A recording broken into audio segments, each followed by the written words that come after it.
తెలంగాణ 2 తరాల ఉద్యమకారుల అపూర్వ సమ్మేళనం పెడతా ఉన్నాం. ఎందుకంటే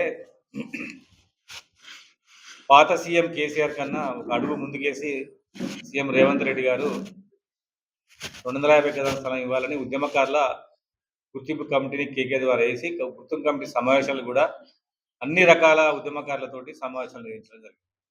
సమావేశంలో ప్రధానంగా వచ్చిన డిమాండ్ ఏంటంటే దీనికి టైం బాండ్ పెట్టాలి. కమిటీ టైం బాండ్ పెట్టి వెంటనే ఉద్యమకారులను గుర్తించే ప్రక్రియను వేగవంతం చేసి దాన్ని బయట పెట్టాలని ఉద్యమకారుల డిమాండ్. అయితే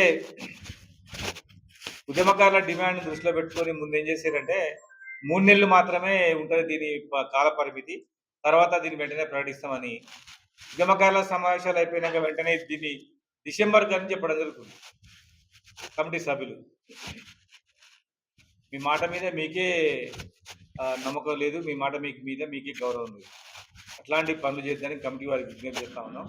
ఉద్యమకారులు దాదాపు 10 సంవత్సరాల తర్వాత ముఖ్యమంత్రి గారి నిర్ణయంతో చాలా ఆశపడ్డారు. ఉద్యమకారులలో చాలా మంది కూడా ఎక్కువ మంది కూడా సెటిల్ కాని వాళ్ళే ఉన్నారు. దానివల్ల 250 గజాల స్థలం వస్తుందేమో, ఇల్లు కట్టుకోవచ్చు అని ఆశతో ఉన్నారు. మీరేమో దాన్ని ప్రొలాంగ్ చేసుకుంటూ పోతా ఉన్నారు. కమిటీ సమావేశం కావడానికి టైం పడుతుంది, కమిటీ నిర్ణయం తీసుకుంటానికే టైం పడుతుంది. 6 నెలలు వరకు డిసెంబర్ వరకు అంటే దాదాపు 5 నెలల సమయం తీసుకుంటే ఉద్యమకారులు నష్టపోతారు. కాబట్టి వెంటనే కమిటీ నిర్ణయాలని బయట పెట్టాలని, టైంని బాండ్ లోపలనే ఉద్యమకారులకు సంబంధించినటువంటి మీ నిర్ణయం అంటే ఎట్లా గుర్తిస్తారు, ఎవరిని గుర్తిస్తారు అన్న విషయం మీద వెంటనే చెప్పాలని మేము కమిటీకి విజ్ఞప్తి చేస్తా ఉన్నాం. కమిటీ పైన ఎప్పటికి కూడా ఒత్తిడి తీసుకురావడం కోసమని సెప్టెంబర్ 16న ఉస్మానియా యూనివర్సిటీలో 2 తరాల ఉద్యమకారుల అపూర్వ సమ్మేళనం పెట్టినాం. ఎందుకంటే 69 ఉద్యమకారులు అనేటి వాళ్ళు ఇప్పుడు మాకు కలవడం, వారితో కలిసి ఉద్యమం చేయడం, వారిని చూడడం కూడా మా తరానికి గొప్పే. అందుకోసమనే వారిని పిలిచి వారితో పాటు మేము కూడా కలిసి ఉద్యమకారులకు రావాల్సిన హక్కుల కోసం మేము పోరాడాలని నిశ్చయించుకున్నాం.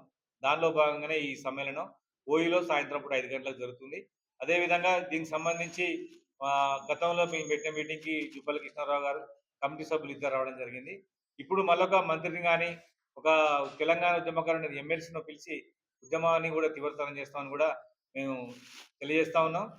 ఖచ్చితంగా దీన్ని వెంటనే ప్రకటించాలని మా విన్నపం. మేము ఎప్పుడు కూడా మేము కాంగ్రెస్ పార్టీలో ఉన్నాం, మేము ఉద్యమకారులుగా ఉన్నాం, అయినప్పటికీ కూడా మాకు రావాల్సిన హక్కుల కోసం మేమందరం కూడా గట్టిగానే ప్రయత్నం చేస్తామని కూడా ఈ సందర్భంగా తెలియజేస్తున్నా. సెప్టెంబర్ 16న జరిగే ఈ అపూర్వ సమ్మేళనానికి ఉమ్మడి మహబూబ్నగర్ జిల్లాలో ఉన్నటువంటి ఉద్యమకారులు కూడా పెద్ద ఎత్తున హాజరు కావాలని సందర్భంగా ఉద్యమకారులందరూ కూడా విజ్ఞప్తి చేస్తా ఉన్నారు.